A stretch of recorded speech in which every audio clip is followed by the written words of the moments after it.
हम गाया गोल्डन सिंह सबके पैर छुकड़ के प्रणाम करतानी। चैनल को सब्सक्राइब और लाइक और शेयर जरूर करें, क्योंकि देखिए आप लोग की आशीर्वाद से आज गोल्डन सिंह इतना तक बढ़ा और आशीर्वाद रहेगा तो और भी बढ़ सकता है गोल्डन सिंह।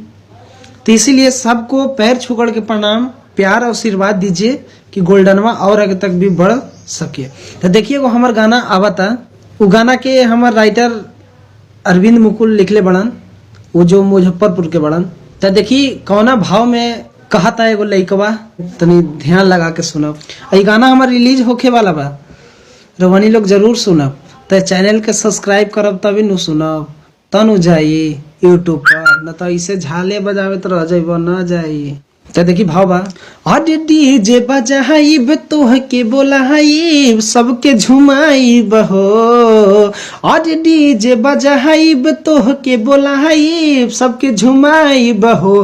तक हमारी ऐसे ही लइहा छोटी खुल जाए बुढ़वा न कह धोती, हमारी ऐसे ही लइहा छोटी खुल जाए बुढ़वा न कह धोती। अंतरा में का बा, अरे कितना दिन से मिले के रखल बानिया से हो, अब भैया के शादी में करिहन निराश हो, करिहन निराश हो। कितना दिन से मिले के और रखल बानिया से हो, अब भैया के शादी में करिहन निराश हो। हथवा में हाथ डाली भैया भाभी लाबा उड़ाई है हो, हथवा में हाथ डाली भैया भाभी लाबा उड़ाई है हो।